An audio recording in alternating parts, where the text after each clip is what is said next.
Usisahau kusubscribe, like na kucomment.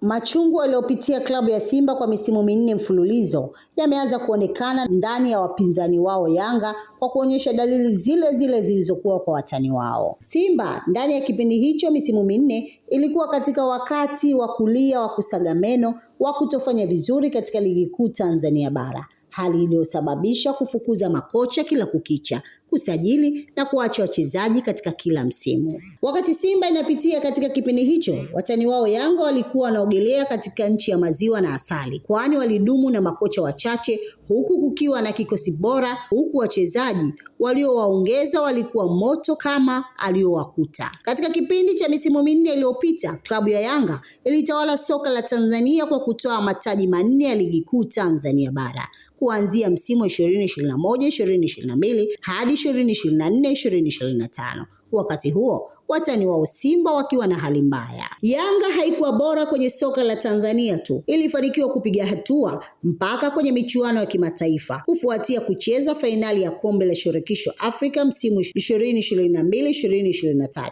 Licha ya kupoteza kwa tofauti ya mabao ya ugenini na nyumbani mbele ya USM Alger. Kwenye nyakati hizo nzuri wala makocha hawakuwa wanabadilika hovyo.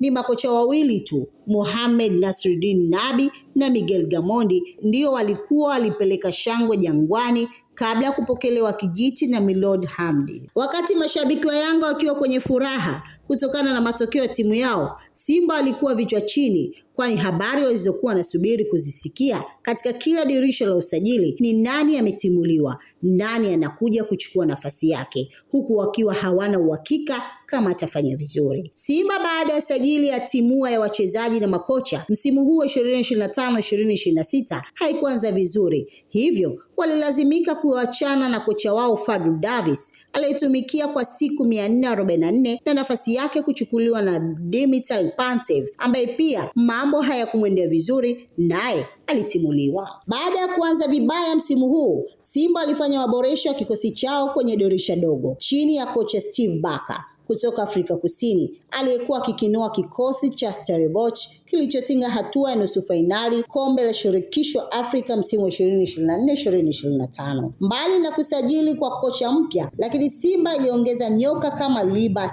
Gaye, Anicet Yaura, Nixon Kibabage, Ismail Tou, Clatous Chama na Ino Jospin Loemba walieleta mabadiliko makubwa kwenye kikosi chao. Simba sasa chini ya Baka imeonekana kujipata na kuimarika. Hawana tena pressure kwenye michezo yao. Timu imekuwa yenye tabia ya ubingwa kwa kushinda mechi hata wanapocheza vibaya kwenye baadhi ya michezo.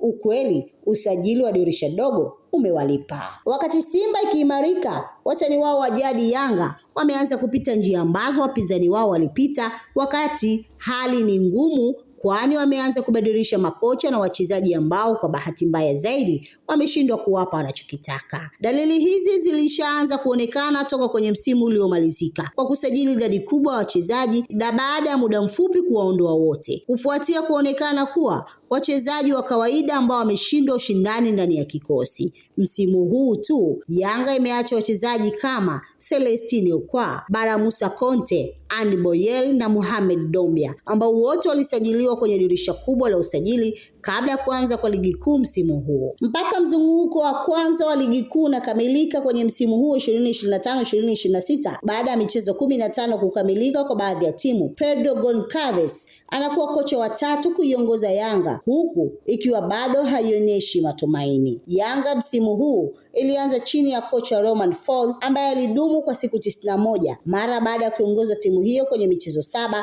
alitimuliwa na timu ikabaki chini ya Patrick Mabedi ambaye naye alimpisha Pedro na kuwa kama msaidizi. Pamoja na maamuzi hayo, lakini chini ya kocha mpya Pedro, hivi karibuni timu hiyo imeonekana kupitia kipindi kibaya mara baada ya kutoa sare michezo 3 mfululizo na hivyo kupunguza idadi ya pointi dhidi ya wapinzani wao klabu ya Simba. Yanga kwa sasa wana pointi 38 huku wakiwa wamecheza michezo 16. Simba wapo nafasi ya pili wakiwa na pointi 31 wakicheza michezo 14, na kama watashinda mechi zao za mkoani basi tofauti ya pointi itabakiwa kuwa moja. Haya na mengine mengi, usikose kufuatilia gazeti lako la Mwanahalisi ambalo linatoka kila siku za Alhamis. Usikose nakala yako. Lakini pia usisite kutufuatilia kupitia mitandao yetu ya kijamii @Mwanahalisi Digital. Ili kwa wa kwanza kupata habari zetu, tafadhali usisahau kusubscribe, like na kucomment.